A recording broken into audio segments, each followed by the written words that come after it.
പരിശുദ്ധ ദൈവമാതാവിന്റെ പാദസ്പർശത്താൽ അനുഗ്രഹീതമായ കുറവലങ്ങാട് പ്രദേശം ആഗോള തീർത്ഥാടന കേന്ദ്രമായി പ്രഖ്യാപിക്കണമെന്ന നാടിന്റെ ആവശ്യത്തിന് ആദ്യപടികൾ യാഥാർത്ഥ്യമായി തുടങ്ങി. മർത്തമറിയം ഫോറാനപ്പള്ളി ഉൾക്കൊള്ളുന്ന കുറവലങ്ങാട് പ്രദേശത്തെ ആഗോള തീർത്ഥാടന കേന്ദ്രമായി പ്രഖ്യാപിക്കുമെന്ന് മുൻപ് കേന്ദ്രമന്ത്രി ഓസ്കാർ ഫെർണാണ്ടസ് കുറവലങ്ങാട്ട് എത്തിയപ്പോൾ പ്രഖ്യാപിച്ചിരുന്നുവെങ്കിലും ഇതേ തുടർന്ന് നടപടികൾ ഉണ്ടായിരുന്നില്ല.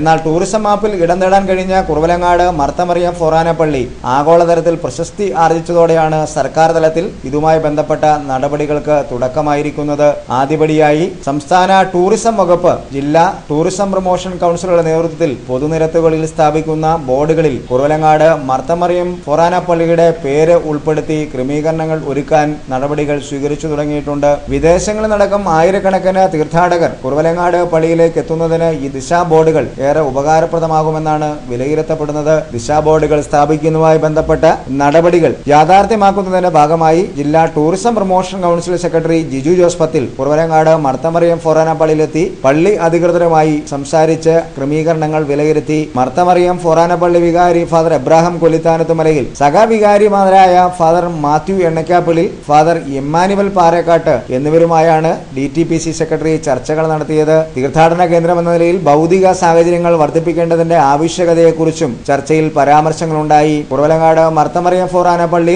അഖിലേന്ത്യാ തലത്തിലുള്ള തീർത്ഥാടന കേന്ദ്രമായി വളരുന്നതിനുള്ള എല്ലാവിധ സാധ്യതകളുമുള്ളതായാണ് പ്രതിനിധിതല യോഗം വിലയിരുത്തിയത്. പരിശുദ്ധ ദൈവമാതാവിന്റെ പാദസ്പർശമേൽക്കാൻ കഴിഞ്ഞ ലോകത്തിലെ തന്നെ ഏക ഭൂമി എന്ന പ്രത്യേകത കുറവലങ്ങാടിന് മാത്രം അവകാശപ്പെടാനുള്ളതാണ്. സഭാതലത്തിൽ ക്രൈസ്തവ സഭകളുടെ ഐക്യരൂപമായിരുന്ന കാലഘട്ടത്തിൽ സഭാഭരണത്തിന് നേതൃത്വം നൽകിയിരുന്ന ആർക്കദിയാക്കോന്മാർ സഭാഭരണം നിയന്ത്രിച്ചിരുന്ന സ്ഥലമെന്ന പ്രത്യേകതയും കുറവലങ്ങാടിനുണ്ട്. മാർത്തോമാ ശ്ലീഹായിൽ നിന്ന് നേരിട്ട് മാമോദിസ സ്വീകരിക്കാൻ കഴിഞ്ഞ പൂർവികരുടെ പിൻഗാമികൾ എന്ന പ്രത്യേകതയും കുറവലങ്ങാടിന് അവകാശപ്പെടാൻ കഴിയുന്നതാണ്. മതസൗഹാർദ്ദത്തിന് വിളനിലമെന്ന പ്രത്യേകത കുറവലങ്ങാടിന് ഏറെ അഭിമാനകരമായ യാഥാർത്ഥ്യമാണ്. കുറവലങ്ങാട് മർത്തമറിയം ഫോറാനപ്പള്ളിയിലെ 3 നോമ്പ് തിരുനാളിനോടനുബന്ധിച്ച് ഏറ്റുമാനൂർ മഹാദേവ ക്ഷേത്രത്തിൽ നിന്നും എഴുന്നള്ളിപ്പിന് ആന എത്തിയിരുന്നതും ഏറ്റുമാനൂർ മഹാദേവ ക്ഷേത്രത്തിലെ ഉത്സവത്തിന് മുത്തുക്കുടകൾ മർത്തമറിയം ഫോറാനപ്പള്ളിയിൽ നിന്ന് എത്തിച്ചിരുന്നതുമൊക്കെ മതസൗഹാർദ്ദത്തിന്റെ ഇന്നലകളിലെ നേരുദാഹരണങ്ങളാണ്. തിരുനാൾ പ്രദർശനത്തിൽ ആന അകമ്പടി സേവിക്കുന്ന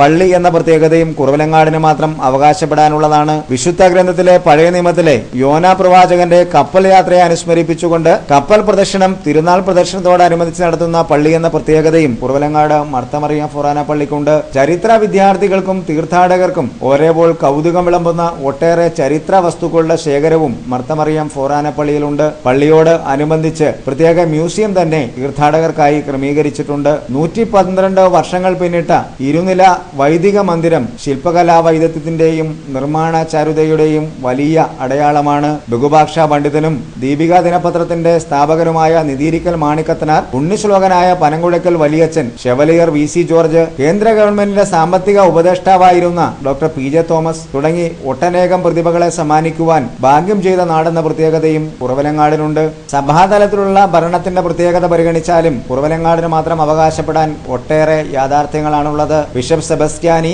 സഭാഭരണത്തിന്റെ ഭാഗമായി കുറവലങ്ങാട്ടെത്തിയപ്പോൾ ഉപയോഗിച്ചിരുന്ന വിശുദ്ധ സെബസ്ത്യാനോസിന്റെ നാമധേയത്തിലുള്ള ചെറിയ പള്ളി മതസൗഹാർദ്ദത്തിന്റെ വലിയ വിളനിലമാണ്. പ്രഥമ ഏകദേശീയ മെത്രാനായ പറമ്പിൽ ചാണ്ടി മെത്രാൻ സഭാഭരണം നടത്തിയിരുന്നത് കുറവലങ്ങാട്ടായിരുന്നു എന്നതും ഈ നാടിന് അവകാശപ്പെടുവാൻ കഴിയുന്ന വലിയ അഭിമാനകരമായ നേട്ടങ്ങളിൽ ഒന്നാണ്. ആത്മീയ മണ്ഡലത്തിലും ഭൗതിക തലത്തിലും മറ്റാർക്കും അവകാശപ്പെടാനില്ലാത്ത ഒട്ടേറെ നേട്ടങ്ങൾ കൈവരിക്കുവാൻ കഴിഞ്ഞ കുറവലങ്ങാട് ആഗോള തീർത്ഥാടന കേന്ദ്ര പദവിയിലേക്ക് ഉയർത്തണമെന്നത് നാടിന്റെ ഒന്നാകെയുള്ള ആവശ്യവുമാണ്. സർക്കാർ തലത്തിൽ ഇക്കാര്യത്തിൽ പച്ചക്കൊടി ഉണ്ടാകുന്നത് കാത്തിരിക്കുകയാണ് ആയിരക്കണക്കായ നാട്ടുകാർ.